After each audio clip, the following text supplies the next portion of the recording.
Thank you. As Chanel mentioned, my name is Julie, but what she didn't tell some of you is it's with a G.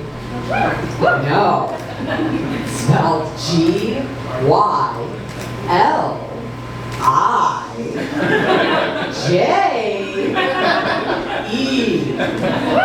Fucked, right? It's Albanian for my mom fucking hates me. Nah, she's cool. Honestly, I consider myself a lucky person. I'm fairly successful, not to brag. And I wouldn't be where I am today without my parents and the time I spent behind bars. I got drunk and pet a police horse. Yeah, apparently that's considered assaulting an officer. I tried explaining to the cop, I've pet plenty of human officers before. They didn't seem to mind. But he was like, no, you're on probation. You've been to jail this year. Why do none of you look surprised that I've been to jail this year? That's insulting, guys. In my defense, it was a DUI and the tree was in the middle of the crosswalk. I loved jail. It reminded me a lot of sleepaway camp. We all had matching outfits, there was organized sports, stay up late telling ghost stories. Not around a fire, around an ashtray. This one night, my bunkmate Diana, she was telling a ghost story and she was like, there was this woman in the forest who's tripping acid. She stabbed her boyfriend 11 times with a tree branch and the cops showed up. I was like, Diana, that's not a story. That's why you're here. I miss her. I kind of miss jail, I'm not gonna lie. But yeah, like I mentioned, jail is a large part of what I owe my success to, and then my parents, my mom specifically. Anybody have immigrant parents? Yeah. Do you feel like your immigrant parents are super naive? No? Just me? Like, okay, so my mom, Albanian woman, comes from a small family, 13 siblings, all living under one roof in a duplex in Staten Island. Now, she didn't want me to grow up around the family business, and I didn't really know what the family business was, to be honest. I knew it was cash only. For the longest time, I thought my Uncle Kenny was a professional tennis player. So I kept hearing the word racketeering. Yeah. I'm true. I literally Thanksgiving. Racketeering, yes. Like, what does that even mean? But my mom didn't want me to grow up around that, so she moved my brother and I to the North Shore of Chicago. Because she was a firm believer, who you surround yourself with is who you become. So I was surrounded by 100% white corporate pricks. And my mom was obsessed with these men. Literally obsessed. There was one guy in particular, Mr. Wolf, and he worked in finance, owned a pizza shop that was cash only, by the way. And I'll never forget, I was at 8 or 9 at a birthday party, and he was catering. And he was handing out these little white baggies. And I remember asking him, Mr. Wolf, what is that? And he's like, oh, it's Parmesan cheese. My mom believed it was Parmesan cheese, guys. I believed it was Parmesan cheese. Until I was 16 and my boyfriend busts out a bag, does a line, talks about everything for hours. That's when I was like, oh shit, this isn't cheese. It's fucking cocaine. Then I tried telling my mom that. Naive woman that she is, doesn't believe me. She's like, Julie, no way a man can work in finance, be successful, and do cocaine. It's like she's never been to the financial district. What the fuck? Oh my god. But no, honestly, she loved this man so much time she invited him to my high school graduation party. Okay, she's like, what advice do you have for my daughter going into college? He was like, well, if you ain't cheating, you ain't trying. Now, what he meant by that is sometimes you need to color outside the lines to get ahead. So I took that advice to heart. So when I went to college, I didn't go to class, because all class really prepares you for is bar trivia. Instead, I started my own business. I was an entrepreneur. Magazine resale, went around to Goodwills, found old Cosmos, GQs. My mom was so fucking proud of me. I was selling them for $200 a pop. They were stuffed with fake IDs and Parmesan cheese. But honestly, like, without those skills, and I had insane repeat business, guys, monthly subscribers. I consider myself the OG of like and subscribe. But you know, without those skills, I don't think I would have been able to become the ad executive that I am today.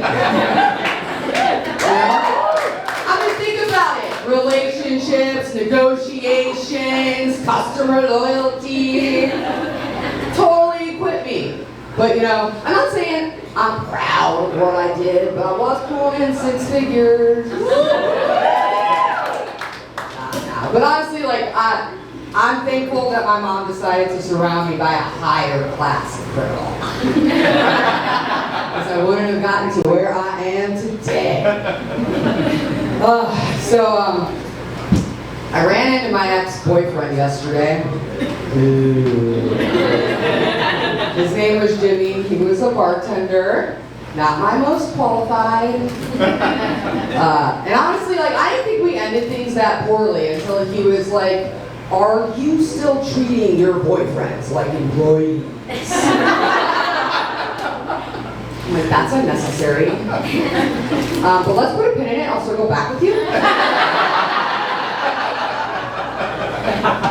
I don't know, maybe Jimmy was right. I've been climbing the corporate ladder for 15 years. My corporate life's just bleeding into my relationships. Boyfriends are just quitting me. Not getting laid, I'm getting laid off. Maybe it's because I have too many requirements, like dependability, experience, height, airline status. It's just so hard to find good talent. You know? And I get it. Sometimes you need to settle, right? Like you hope you can train the right man. Ladies, you hear me. You feel like we can change them. Like, with Jimmy, when he couldn't find the G-spot, I made a PowerPoint. I was like, step 1, cut your nails. Ladies, come on! Step 2, focus. It's all about muscle memory. Step 3, just grab the vibrator. All else fails. But I get it. I could have done things differently. Like, I didn't need to put Jimmy on a performance improvement plan. I wanted him to be better.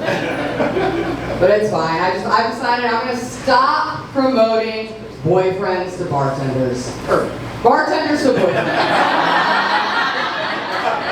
Bye. Because honestly, my vibrator's always going to be employee of the month. Where are my married people at? Perfect. I'm actually looking to become a second wife. And statistics say I've got a shot with at least 63% of you. Think about it, it's better be the second wife. I'm really good at rescuing dogs, why not rehome husbands? Right? Yeah.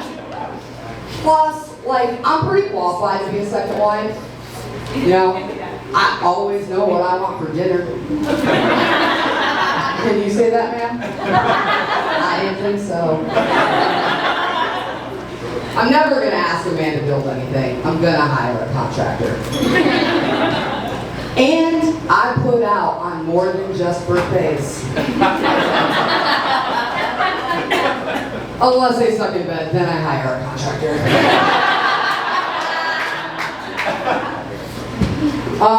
Do I have parents in this room right now? If one more of you tells me it's selfish for not having kids, I'm gonna punch your kid. Actually, I'm gonna punch the parent. Hear me out before I lose you. You gave birth to something that looks like you, talks like you, acts like you. That's not just selfish, that's narcissistic. All because what? You think your baby's gonna be different? Because you gave it some ridiculous name like Portabella? What? Also you have somebody to take care of you when you're older? How's that work? When's the last time you called your parents? How's that working out for that? It's rhetorical.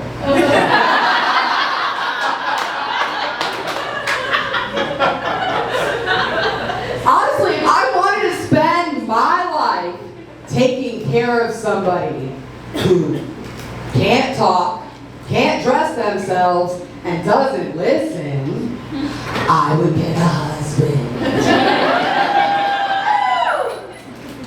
So, I'm not allowed to masturbate right now. Yeah, I just make a left turn, y'all. Let's go on this freight train. Yeah. My vibrators weren't cutting it, so I decided to promote my Theragun to vibrator. You know a Theragun? A deep tissue massage gun? Yeah, I use that as a vibrator, guys. Why are you disturbed? Can't let a girl live. But no, apparently deep tissue massage guns are for medicinal purposes. What's more medicinal than an orgasm? Right? Like, doctors should be prescribing orgasms. Come twice a day, home in the morning. But no, she forbid me from using my Theragun. She said I had to get my orgasms from a real man.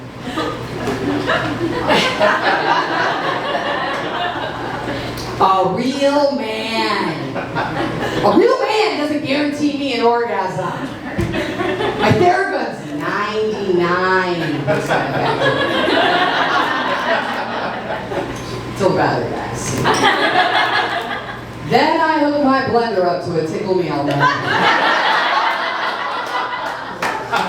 Yeah. I now have a sex puppet that also makes me breakfast. So, if it isn't obvious, I'm in therapy. I was talking to my therapist the other day, we were going over one of those like assignments, you know, that's supposed to like help you become a better person. She said, Julie, what are the 3 things you did this week that pushed you out of your comfort zone? It's like, well, I took the stairs. I live in an elevator building, guys. I flew coach. I don't know how you people do it. And I banged a little person. I mean, I guess he wasn't really little. He was 5'8". But you know, anything under 6 feet, tomato, tomato. Alright guys, my name's Gylije